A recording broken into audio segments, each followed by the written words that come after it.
Muy buenas noches, queridos compañeros. Dios me los bendiga. Mi nombre es Edgar Suárez y soy integrante del grupo número 3, de los cuales también somos 4 miembros y de los cuales nos dividimos el libro que el doctor Fortune nos dejó a que leyéramos para sacarle un resumen y poderlos explicar de forma utilizando el PowerPoint como una herramienta didáctica.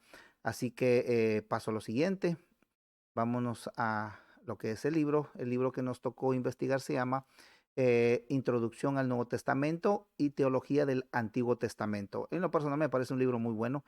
Me va a servir mucho para armar mejores enseñanzas, mejores predicaciones en mi iglesia, ¿verdad? Entonces nos vamos rapidito a lo que son los temas que a mí me tocaron, que son 4 más la introducción. Empezamos entonces con la introducción. Puntos resumidos del libro. Primero, ¿en qué vamos a ver, qué vamos a ver en estos puntos? La introducción, y en la introducción vamos a ver dos subtemas. El primero se llama la relación entre los testamentos y el segundo subtema es la autoridad del Antiguo Testamento. Después de ver la introducción y esos dos subtemas, entonces vamos a ver los siguientes cuatro capítulos que a mí me tocaron, las 4 partes que a mí me tocaron, que son las primeras 4. Uno se llama el conocimiento de Dios y de ese va a tener 3 subtemas. Uno es el conocimiento de Dios, el otro es el temor de Dios y el tercero, la ley como revelación. El segundo tema que vamos a ver es el Dios que es. Y en ese tema hay 4 subtemas. Uno es el Dios viviente, 2 el Dios personal, 3 el Dios santo y 4 los nombres de Dios. Ese me parece muy interesante. El tercer tema que vamos a ver, punto que vamos a ver, es el Dios que actúa. Y de eso vamos a tener 3 subtemas también. Primero será el actos de amor.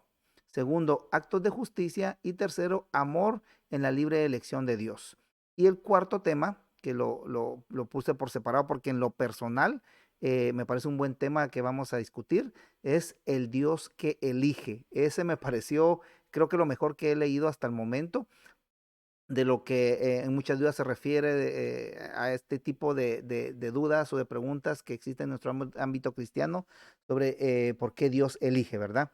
Y el título que a personal yo se lo puse es el acto que demuestra que el Dios del Antiguo Testamento es el mismo que del Nuevo Testamento. Esto refuta lo que muchos dicen que el Dios del Antiguo Testamento es diferente al Dios del Nuevo Testamento. Entonces vamos a avanzar rapidito para que aprendamos todos juntos. Bueno, introducción de la teología al Antiguo Testamento. De esto vamos a ver el primer punto, que es la relación entre los testamentos. Lo primero que vamos a hacer es, la primera pregunta es, ¿por qué tenemos el Antiguo Testamento? Entonces, esa sería una pregunta para decir por qué hay relación entre el Nuevo y el Antiguo Testamento. Y la respuesta sería, porque el Antiguo Testamento es fundamento para el Nuevo Testamento. En él se hallan las raíces desde las cuales ha crecido y prosperado nuestra fe neotestamentaria. O sea, la fe del Nuevo Testamento se fundamenta en el Antiguo Testamento. Y segundo subtema de la introducción es la autoridad del Antiguo Testamento. O sea, ¿qué autoridad representa para nosotros los cristianos el Antiguo Testamento? Y una es la salvación depende de Jesús, no de la Biblia. Pero es cierto que una comprensión más completa de lo que Él ha hecho y de lo que está haciendo no es posible sin primero comprender el mensaje del Antiguo Testamento. O sea, es evidente que lo que se lee, lo que se escribió en el Nuevo Testamento, tiene como fundamento el Antiguo Testamento, las profecías de Jesús, de lo que se habló del Mesías y diferentes temas que el Antiguo Testamento revelan a Jesucristo. De ahí es aquí donde está la autoridad del Antiguo Testamento, el mostrar el señorío de Cristo dentro del contexto de sus libros, donde no solo encontramos el significado de su mensaje, sino las raíces del plan de Dios para nuestras vidas. Su objetivo es mostrar el mensaje discernido y procesado por el Espíritu Santo para encontrar su autoridad sobre nuestras vidas, donde todo empezó para elaborar el plan de salvación. O sea, el Antiguo Testamento es donde todo empezó para anunciar a Jesucristo y el plan de salvación para nuestras vidas. Avancemos. Ahora, después de la introducción, vamos a empezar a ver el primer tema que me tocó, que es el conocimiento de Dios. Y de ese conocimiento de Dios nos vamos a dividir en tres subtemas. El conocimiento de Dios, el temor de Dios y la ley como revelación. Veamos el conocimiento de Dios. Empezamos con la lectura de Oseas 6:6 que dice, ¿por qué? Porque misericordia quiero y no sacrificio, y conocimiento de Dios más que holocausto. ¿Esto qué quiere decir? Que el conocimiento en el Antiguo Testamento era aprendido por una experiencia personal. O sea, quien tenía conocimiento de Dios enfatizaba en que tenía o debía tener una experiencia personal con él. O sea, lo está explicando muy bien porque dice que porque misericordia quiero, o sea, al estar delante de la presencia de Dios, o sea, tener una experiencia con Dios para tener ese conocimiento que Dios deseaba que tuviéramos de él, ¿verdad? Ahora, el segundo subtema es el temor de Dios. Salmos 34:11 dice, venid hijos, oídme, el temor de Jehová os enseñaré. El temor de Jehová os enseñaré. Dice aquí que el temor a Jehová se entiende como el mensaje escrito, autoritativo y revelado de Dios para su pueblo. Este puede ser y debe ser enseñado. O sea, que el temor de Dios era el conocimiento de Dios que debía de ser enseñado porque en el Antiguo Testamento era un punto de vista que el tener temor de Dios era tener conocimiento de Dios. El tercer subtema es la ley como revelación. Dice Salmos 48, el hacer tu voluntad, Dios mío, me ha agradado. El hacer tu voluntad, Dios mío, me ha agradado. Y tu ley está en medio de mi corazón. Qué importante eran para los personajes del Antiguo Testamento lo que Dios había dejado como ley, como conducta, como una guía de vida espiritual y moral para que fuéramos santos, para tener una relación con Él. Aquí dice, el hombre se le hace difícil aceptar el consejo veterotestamentario de la ley como revelación de Dios. Está hablando del hombre actual, del hombre actual. O sea, quieren seguir, se llaman cristianos, se autodenominan cristianos, quieren tener un evangelio light, pero sin tener en sus vidas las normas que el Señor había dejado para que tengamos una vida y una conducta moral de acuerdo a lo que Él le agrada. Y esa es la problemática que tenemos hoy en predicar el evangelio de hoy en día, ¿verdad? Sigamos avanzando. El Dios que es, ese es el segundo tema que me tocó, perdón, que tengo de los cuatro temas que me tocó del libro, el Dios que es. De este tema vamos a ver los siguientes subtemas, el Dios viviente, el Dios personal y el Dios santo. Tengo un cuarto que lo vamos a ver despuesito de estos, ¿verdad? El Dios viviente, el Dios personal y el Dios santo. Veamos qué dice en el Dios viviente. Jeremías 10:10 dice, mas Jehová es el Dios verdadero, Él es el Dios vivo y eterno. Y eterno. Vean por qué. Un Dios verdadero y vivo versus mitología de las deidades de las culturas contemporáneas al pueblo de Dios. La ventaja del pueblo del pueblo de Israel era que ellos estaban teniendo una relación con un Dios vivo versus las otras culturas que eran ídolos de piedra, que eran dioses que no tenían ningún carácter de vida física, y no digamos física, sino que espiritual en el caso del Señor, ¿verdad? Entonces era una gran ventaja que el pueblo de Israel tenía. Y como verán, que esa ventaja de tener un Dios vivo se transformaba en que había un Dios personal. O sea, el siguiente subtema es el Dios personal. Quiero decir algo aquí. Tuve un apunte aquí que me gustó y dice que la proclamación del Antiguo Testamento era que Dios estaba vivo, que vivía. Era un hecho principal de la vida para Israel. Vean esto, el carácter de la Biblia en el Antiguo Testamento revela que ellos sabían mucho de Dios porque Él los seguía encontrando, confrontando y desafiando. Ellos tenían una relación con Dios y por eso daban fe que estaba vivo. Él los rescató, Él los salvó, Él hizo milagros, Él hizo pruebas. O sea, el pueblo de Israel estaba consciente de que el Dios al que ellos adoraban era un Dios vivo. Ahora, eso se transformaba a un Dios personal. Vea el siguiente subtema, dice Génesis 1:26, dice, entonces dijo Dios, hagamos al hombre a nuestra imagen conforme a nuestra semejanza. La inclusión de la personalidad de Dios en el hombre muestra que tan cercanos somos a Él. O sea, su semejanza, hagámoslo a nuestra semejanza, decía el Señor. Nosotros somos su semejanza. Eso nos da un parámetro de qué tan personal es Dios con nosotros. Y vea lo que anoté aquí, de lo que analicé rapidito. Dice aquí, el Dios en el Antiguo Testamento se da a conocer a su pueblo, no solo como su semejanza a él, sino también en su personalidad. Es un Dios que camina, que habla, que siente, que se enoja, que reprocha, recuerda y perdona y ama. El acercamiento de Dios al hombre se demuestra en el Antiguo Testamento teniendo acercamientos como ver su espalda, teniendo una idea de lo que era su rostro, brazos, manos, pies y por sobre todo aliento, el aliento de vida. Sigamos avanzando. El Dios Santo.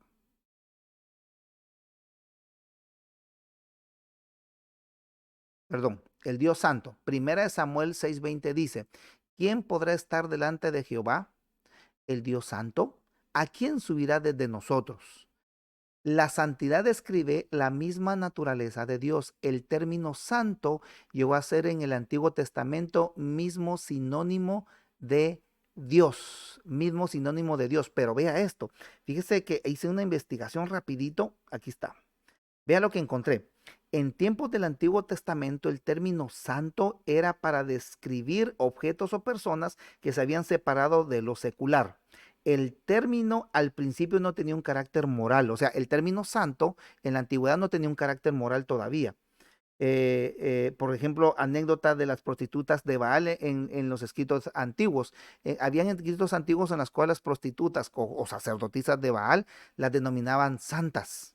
Sea, era como un sinónimo de apartado, ¿verdad? Pero vea esto, bajo este término los hebreos llegaron a tener la conclusión que solo Dios era santo. Los objetos y las personas llegaban a ser santos porque eran apartados para el uso de Dios y porque Él se había apoderado de ellos. Porque todo lo que era apartado para Dios tenía que ser santo, digno del Señor. Por último, y a estas alturas la santidad describía lo diferente del carácter de Dios. Dios es espíritu y el hombre es carne. El hombre es pecador y Dios es justo. O sea, la santidad marca una línea de diferencia entre el hombre y Dios. Dios es santo, es puro, es limpio. El hombre, del trágico suceso del jardín del Edén, se volvió pecador, sucio y no agradable para estar en la presencia del Señor. Sigamos avanzando. Muy interesante todo esto, de verdad me encantó leer esto. Siguiente punto es el Dios que es. En el Dios que es, encontramos que el cuarto punto del Dios que es los nombres de Dios. Aquí voy a tratar de ser lo más explicativo posible, porque inclusive tengo unas anotaciones ahí que me van a ayudar en esto. Miren, pues los nombres de Dios dice, un nombre en la sociedad actual es usualmente poco más que un título con el cual nos dirigimos a alguien o nos identifica de los demás. No nos da una referencia de quiénes somos o cómo somos realmente. O sea, el nombre actual te identifica como una persona que te localiza, que sabe, que te puede identificar por medio del nombre, pero el nombre no te dice cómo es realmente la persona en la actualidad. Pero vea esto. El concepto israelita respecto a los nombres era los que revelaban la naturaleza o el carácter de una persona. El dar un nombre era asunto de peso y se tomaba muy en serio. Cosa muy explicativa era el nombre de Jacob, que quería decir suplantador, engañador, hacedor de trucos. Y después de eso el Señor le cambia el nombre a Israel, que significa el que lucha con Dios o Dios lucha. O sea, la importancia en el Antiguo Testamento de lo que era tener un nombre que no solamente lo identificara, sino que también dijera quién era. O sea, cómo era su carácter moral y espiritual. Sigamos avanzando.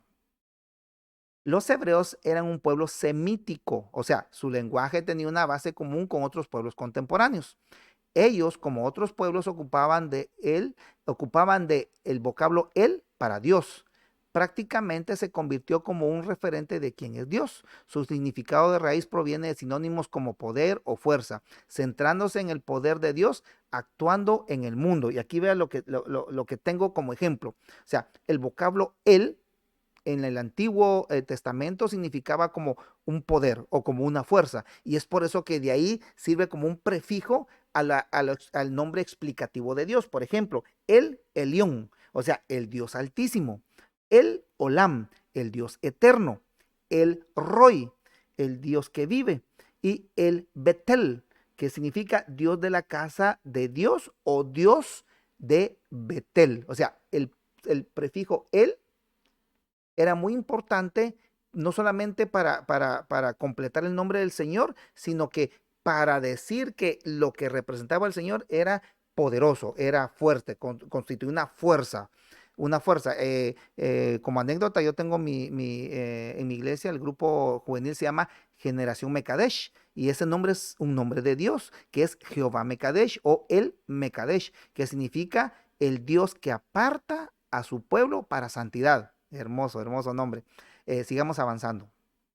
El siguiente punto es el Dios que actúa. Y en este punto vamos a ver los siguientes subtemas.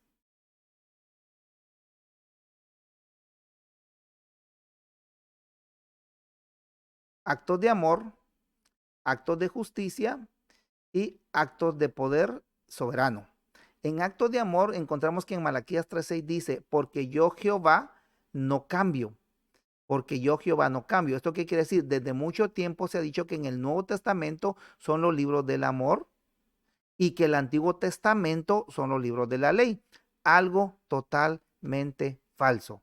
¿Por qué? Porque Dios no cambia. Dios ha sido el mismo ayer, hoy y siempre será el mismo. Aquí tengo anotado, permítame un segundito aquí, en Actos de Amor dice, muchos dicen que el Dios del Nuevo Testamento es un Dios duro y que el del Nuevo Testamento es un Dios de amor, lo cual es falso. Los libros hablan de la misericordia de Dios de los suyos, a los suyos, en el Antiguo Testamento, por ejemplo, el libro de Oseas, el profeta en el cual el Señor, con la vida de Oseas, quería demostrar cómo era su amor por su pueblo, ese amor que él tenía para su pueblo, diciéndole a ese profeta, te vas a casar con la muchacha más bonita, pero esta muchacha te va a traicionar y después se va a prostituir, pero tú le vas a ir a buscar y le vas a seguir ofreciendo tu amor y tu casa.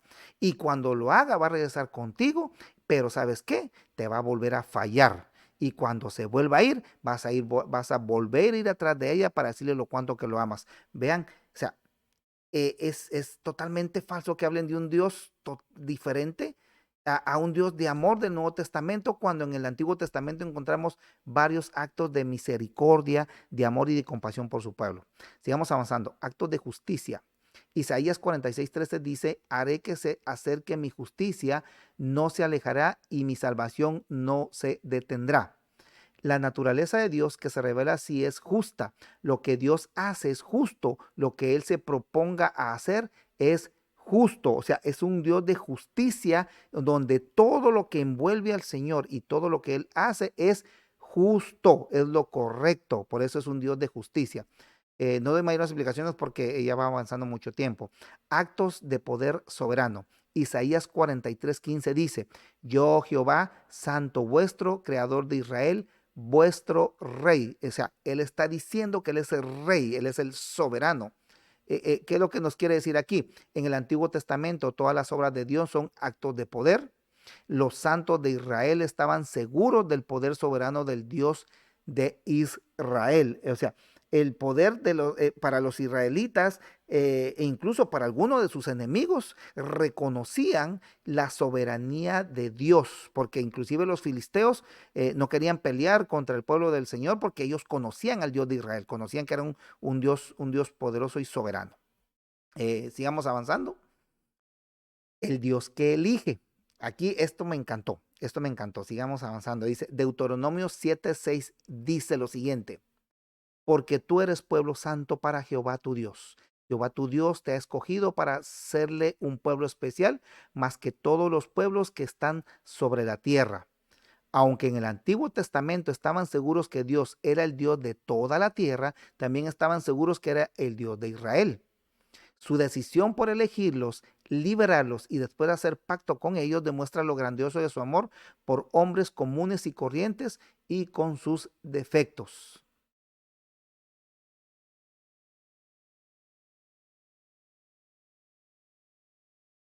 Hay algo mucho más céntrico en la comprensión israelita de Dios y de su relación con ellos. Ellos creían que Dios los había buscado y que su elección para su pueblo, eligiéndoles para sí, fue el acto de amor más puro para simples mortales.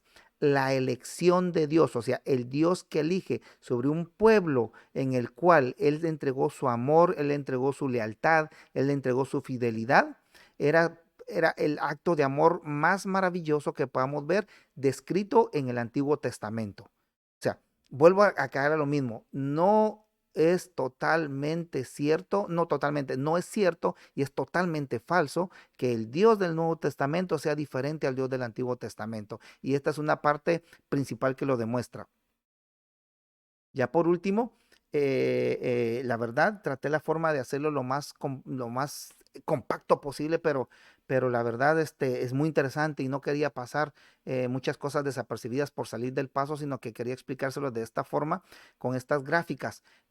Por último, como parte, no sé si el doctor Forchu me dejará hacer esto o lo puede cortar en este momento en el video para no tener mucho tiempo acaparado en la clase, pero yo tengo una respuesta a alguien que dijo, no me recuerdo quién fue, pero fue uno de los integrantes del grupo anterior que había dicho que el pentecostalismo era el peor defecto que podía tener el cristianismo, o corríjame si lo dije mal tal vez, pero o que una de las doctrinas que había hecho, que está haciendo o que había hecho daño al cristianismo es el pentecostalismo.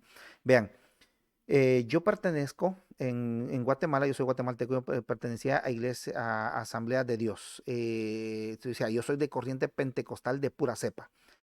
Actualmente voy a las iglesias de Dios con base en Cleveland. También iglesias que tienen doctrina pentecostal. Lo único que yo quiero aclarar por mi derecho a respuesta es que por mi convicción, pues desde el año 1730, que fue el gran despertar, por ejemplo, ahí se empieza a desarrollar lo que es el pentecostalismo. No voy a hablar del día Pentecostés, que es la base de todo esto, pero sí voy a hablar del desarrollo del pentecostalismo. Y por eso es mi fe, por eso es lo que yo creo. Yo creo que el Espíritu Santo debe de manifestarse en el hombre por medio de, no solamente exclusivamente por hablar de lengua, sino que en los dones de los cuales el Espíritu Santo potencia para poder servir a Dios.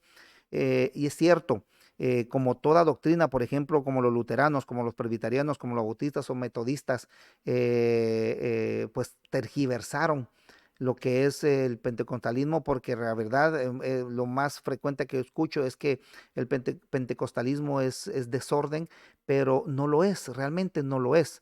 Hay iglesias que están dando un mal testimonio de lo que es la doctrina del pentecostalismo y hay iglesias que la están utilizando muy bien.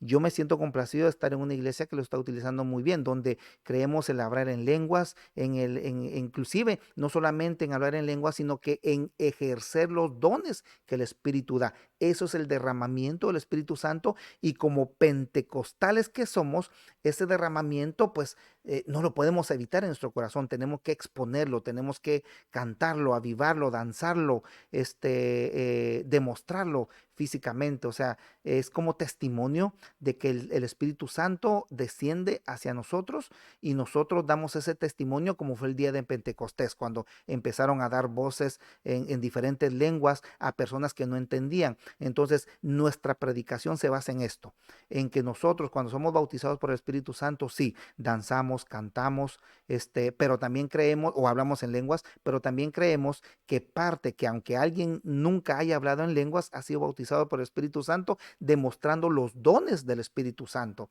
demostrándolos al mundo como testimonio del poder del Espíritu de Dios en nosotros. Así que, nada más para aclarar eso, no sé si se queda a orden de discusión y si desean, pues puedo posteriormente mandar otro video también dando respuesta a lo que se vaya a decir o a debatir, si el doctor Forchu lo permite. Muy buena, para mí fue un placer y una bendición trabajar en esto, realizar este trabajo y dejo a continuación a mis compañeros para que sigan. No sin antes decirle, mis amados hermanos, que yo tengo impreso este material. Si alguien lo desea para darlo en alguna clase o en alguna enseñanza, pues con mucho gusto me manda su correo y yo se lo mando. Tengo PowerPoint y tengo apuntes del mismo libro. Así que Dios me los bendiga y realmente es para mí un honor y un placer y una bendición seguir participando para graduarnos un día como una licenciatura en teología. Así que, mis hermanos, Dios me los bendiga. Doctor Forchu, para mí es un placer y una bendición haber tenido esta experiencia con usted. Dios me los bendiga.